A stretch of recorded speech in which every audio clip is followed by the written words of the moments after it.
जय माता दी। जय श्री राम।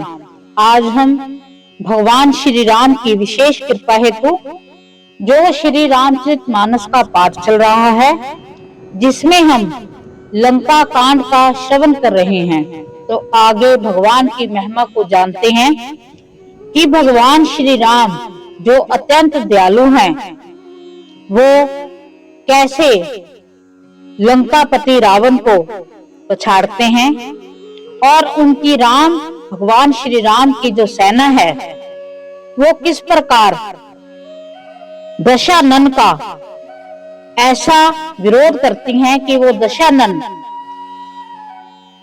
अपनी शक्ति को, जिसने अद्भुत शक्ति माना था, उसको लगता है कि उसकी शक्ति क्षीण हो गई है। तो चलो श्रवण करें श्री रामचरितमानस के लंका कांड के आगे के पाठ को।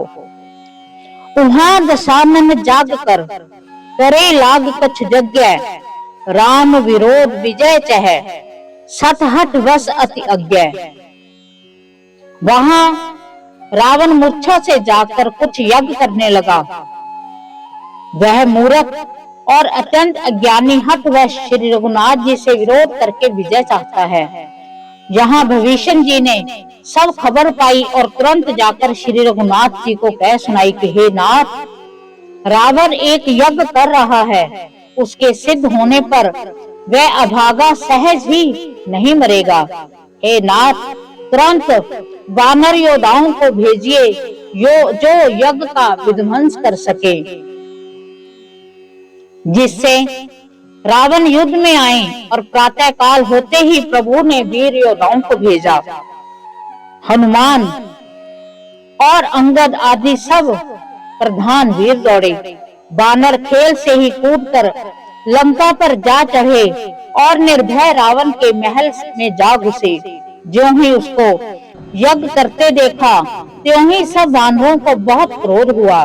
उन्होंने कहा, अरे ओ निर्लज्ज, रणभूमि से घर भाग आया और यहाँ आकर बगले का सा ध्यान लगाकर बैठा है। ऐसा कहकर अंगद ने लात मारी, पर उसने इनकी ओर देखा भी नहीं और दुष्ट का मन स्वार्थ में अनुरुक्त था।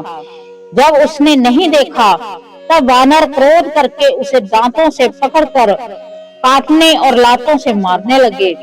स्त्रियों को बाल पकड़कर घर से बाहर घसीट लाए।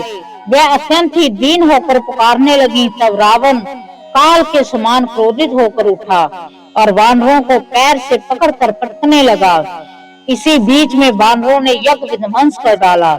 यह देखकर वह मन में हारने लगा। यज्ञ विध्वंस करके सब चतुर वानर रघुनाथ जी के पास आ गए। तब रावण जीने की आशा छोड़कर क्रोधित होकर चला। चलते समय अत्यंत भयंकर अमंगल अपशुभन होने लगे। गीध उड़ उड़कर उसके सिरों पर बैठने लगे, किंतु वह काल के वश में था। इससे किसी भी अपशुभन को नहीं मानता था। उसने कहा, युद्ध का डंका बजाओ। निशाचरों की अपार सेना चली। उसमें बहुत से हाथी, रथ, घुड़सवार और पैदल हैं। वह दुष्ट प्रभु के सामने कैसे दौड़े, जैसे पतंगों के समूह अग्नि की ओर जलने के लिए दौड़ते हैं।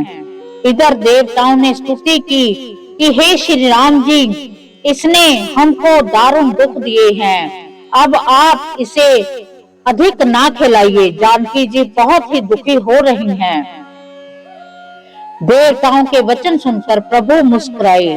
फिर श्री रघुवीर ने उत्तर बाण सुधारे। मस्तक पर जटाओं के जूड़े को कसकर बांधे हुए हैं। उसके बीचों बीच में पुष्प गुथे हुए शोभित हो रहे हैं। लाल नेत्र और मेघ के समान श्याम शरीर वाले और संपूर्ण लोगों के नेत्रों को आनंद देने वाले हे प्रभु ने कमर में फेंटा और तरकस कस लिया। हाथ में कठोर शंख धनुष ले लिया। प्रभु ने हाथ में शंख धनुष लेकर कमर में बाणों की खान सुंदर तरकस कस लिया। उनके भुज दंड पुष्ट हैं और मनोहर चौड़ी छाती पर ब्राह्मण के चरण का चिन्ह शोभित है। तुलसीदास जी कहते हैं कि ज्यों ही प्रभु धनुषवान हाथ में लेकर फिराने लगे, त्यों ही ब्राह्मण दिशाओं के हाथी कच्छप, शेष जी, पृथ्वी, समुद्र और पर्वत सभी डगमगा उठे। भगवान की शोभा देखकर देवता हर्षित होकर फूलों की अपार वर्षा करने लगा और शोभा, शक्ति और गुणों के धाम करुणा निधान प्रभु की जय हो, जय हो, जय हो ऐसा पुकारने लगे। इसी बीच में निशाचरों की अत्यंत घनी सेना कस मसाती हुई आपस में टकराती हुई आई और उसे देखकर वानर योद्धा इस प्रकार सामने चले जैसे प्रलय काल के बादलों के समूह हों। बहुत से कृपाण और तलवारें चमक रही हैं, मानो दसों दिशाओं में बिजलियां चमक रही हों। हाथी, रथ और घोड़ों का कठोर चिंगाड़ ऐसे लगता है मानो बादल भयंकर गर्जना कर रहे हों। बानरों की बहुत सी पूंछें आकाश में छाई हुई हैं, वे ऐसे शोभा दे रही हैं मानो सुंदर इंद्रधनुष उदय हुए हों। धूल ऐसे उठ रही है मानो जल की धारा हो।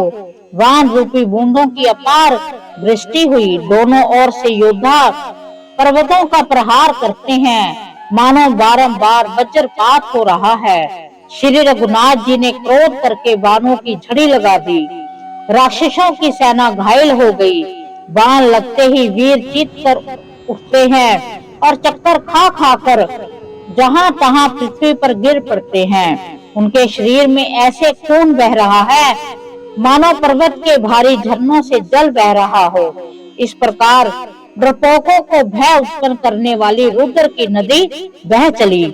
डरपोकों को भय उपजाने वाली अत्यंत अपवित्र रक्त की नदी बह चली। दोनों दल उसके दोनों किनारे हैं। रथ रेत है, पहिए भंवर है, वह नदी बहुत भयावनी बह रही है। हाथी, पैदल, घोड़े, गधे और अनेक सवारियां ही जिनकी गिनती कौन करे। नदी के जल यंतु हैं, वान, शक्ति और तोमर सर्प हैं, धनुष तरंगे हैं, ढाल बहुत ही से कछुए हैं। वीर पृथ्वी पर इस तरह गिर रहे हैं मानो नदी किनारे के वृक्ष ढह रहे हों। बहुत सी मज्जा बह रही है, वही फैन है। डरपोक जहां इसे देखकर डरते हैं वहां उत्तम योद्धाओं के मन में सुख होता है। भूत, पिशाच और बैताल, बड़े बड़े झोटों वाले महान भयंकर झोटिंग और परमत शिवगण उस नदी में स्नान करते हैं।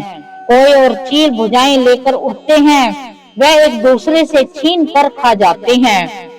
एक कोई कहते हैं कि मूर्खों, ऐसी मस्ती है, ऐसी सस्ती बहुत त्याग है, पर फिर भी तुम्हारी दरिद्रता नहीं जाती। घायल योद्धा तट पर पड़े करा रहे हैं, मानो जहां तहां अर्ध जल। वह व्यक्ति जो मरने के समय आधे जल में रखे जाते हैं पड़े हों। गीत आंतें खींच रही हैं, मानो मछली मार नदी तट पर में चित्त लगाए हुए हैं, बंसी खेल रहे हों। बहुत से योद्धा बह रहे हैं और पक्षी उन पर चले जा रहे हैं, मानो वे नदी में नौका क्रीड़ा खेल रहे हों। योगिनियां कपड़ों में भर भर कर खून जमा कर रही हैं। भूत पिशाचों की स्त्रियां आकाश में नाच रही हैं। चामुंडाएं योद्धाओं की खोपड़ियों का करताल बजा रही हैं और नाना प्रकार से गा रही हैं। गीदड़ों के समूह कट कट शब्द करते हुए मुर्गों को काटते खाते हुआ हुआ करते और पेट भर जाने पर एक दूसरे को डांटते हैं। करोड़ों धड़ बिना सिर के घूम रहे हैं, सिर पृथ्वी पर पड़े जय जय बोल रहे हैं। मुंड जय जय बोलते हैं, प्रचंड रुंड धड़ बिना सिर के दौड़ते हैं। पक्षी खोपड़ियों में उलझ उलझ कर परस्पर लड़े मरते हैं। उत्तम योद्धा दूसरे योद्धाओं को डहा रहे हैं। श्री रामचंद्र जी के बल से द्रवित हुए वानर राक्षसों के झुंडों को मसले डालते हैं। श्री राम जी के बाण समूहों में मरे हुए योद्धा लड़ाई के मैदान में सो रहे हैं। रावण ने हृदय में विचारा कि राक्षसों का नाश हो गया है, मैं अकेला हूँ और बानर भालू बहुत हैं, इसलिए मैं अब अपार माया रचूं। देवताओं ने प्रभु को पैदल देखा तो उनके हृदय में बड़ा भारी शोक उत्पन्न हुआ। इतने इंद्र ने तुरंत अपना रथ भेज दिया। उसका सारथी मातली हर्ष के साथ उसे ले आया। उस दिव्य, अनुपम और तेज के पुंज रथ पर कौशलपुरी के राजा श्री रामचंद्र जी हर्षित होकर चढ़े। उसमें 4 चंचल, मनोहर, अजर, अमर और मन की गति के समान शीघ्र चलने वाले घोड़े जुटे थे। श्री रघुनाथ जी को रथ पर चढ़े देखकर वानर विशेष बल पाकर दौड़े, वानरों की मार सही नहीं जाती। तब रावण ने माया फैलाई, एक रघुवीर ही वह माया नहीं लगी। सब वानरों ने और लक्ष्मण जी ने भी उस माया को सच मान लिया। वानरों ने राक्षसी सेना में भाई लक्ष्मण जी सहित बहुत से रामों को देखा। बहुत से राम लक्ष्मण देखकर वानर भालू मन में मिथ्या डर से बहुत ही डर गए। लक्ष्मण जी सहित वह मानो चित्रलिखे से जहां के तहां खड़े देखने लगे। अपनी सेना को आश्चर्यचकित देखकर कौशलपति भगवान हरि ने हंसकर धनुष पर बाण चढ़ाकर पल भर में सारी माया हर ली। वानरों की सारी सेना हर्षित हो गई। फिर श्री राम जी सबकी ओर देखकर गंभीर वचन बोले कि हे वीरों, तुम सब बहुत ही थक गए हो, इसलिए अब मेरा और रावण का युद्ध देखो। ऐसा कहकर श्री रघुनाथ जी ने ब्राह्मणों के चरण कमलों में सिर नभाया और फिर रथ चलाया। तब रावण के हृदय में क्रोध छा गया और वह गरजता और ललकारता हुआ सामने दौड़ा। उसने कहा, अरे तपस्वी सुनो, तुमने युद्ध में जिन योद्धाओं को जीता है, मैं उनके समान नहीं हूँ। मेरा नाम रावण है। मेरा यश सारा जगत जानता है। लोग काल तक जिसके कैद खाने में पड़े हैं। तुमने खरदूषण और विराट को मारा, बेचारे बाली का व्याध की तरह वध किया, बड़े बड़े राक्षस योद्धाओं के समूह का संहार किया, कुंभकर्ण तथा मेघनाद को भी मारा। अरे राजा, यदि तुम रण से भाग ना गए तो आज मैं सारा वैर निकाल लूंगा। आज मैं तुम्हें निश्चय ही काल के हवाले कर दूंगा। तुम कठिन रावण के पाले पड़े हो। रावण के दुर्वचन सुनकर उसे काल वश जान कृपा निधान श्री राम जी ने हंसकर यह वचन कहा कि तुम्हारी सारी प्रभुता जैसा तुम कहते हो बिल्कुल सच है, पर अब व्यर्थ बकवाद ना करो, अपना पुरुषार्थ दिखलाओ। व्यर्थ बकवाद करके अपने सुंदर यश का नाश ना करो। क्षमा करना, तुम्हें नीति सुनाता हूँ, सुनो। संसार में 3 प्रकार के पुरुष होते हैं, पाटल, गुलाब, आम और कटहल के समान। एक पाटल फूल देते हैं, एक आम फूल और फल दोनों देते हैं और एक कटहल में केवल फल ही लगते हैं। इस प्रकार पुरुषों में एक कहते हैं करते नहीं, दूसरे कहते और करते भी हैं, और एक तीसरे केवल करते हैं पर वाणी से नहीं कहते। राम बचन सुन बिहंसा, मोहे सिखावत ज्ञान, ब्योरी करत नहीं तब डरे, अब लागे प्रिय प्राण। इस प्रकार हमने श्री रामचरितमानस के लंका कांड के उस भाग को श्रवण किया जिसमें रावण का जो यज्ञ हो रहा था उसको भगवान श्री राम ने अपने जो उनके वीर सैनिक थे उनसे विध्वंस करवाया। अंगद जी थे, हनुमान जी थे, और जब रावण का सामना भगवान श्री राम से हुआ, उसे लगा रावण को कि अब मैं जीत नहीं सकता, अब मेरी सेना ज्यादातर मारी गई है। तब उसने माया रची कि हर तरफ भगवान श्री राम और लक्ष्मण जी दिखने लगे, जिससे भगवान श्री राम की सेना व्याकुल हो गई। तब भगवान श्री राम ने एक ही बाण में उनकी जो सारी माया थी वो माया हर ली। तो बड़ा सुंदर बखान चल रहा है। आगे के पाठ को हम फिर श्रवण करेंगे और हम भगवान श्री राम से प्रार्थना करते हैं कि हे भगवान, अगर इस पाठ में हमसे कोई गलती हो गई है तो उसे वो क्षमा करें, अपना विशेष हमें आशीर्वाद दें और हमें इतना ज्ञान दें कि हम आपका पाठ सदैव करते रहें, आपके चरणों की सेवा हमेशा ही करते रहें। आपके चरणों में हमारा कोट कोट नमन है, कोटि कोटि प्रणाम है। आपको हम करोड़ों बार नमस्कार करते हैं। इसी के साथ जय माता दी, जय श्री राम।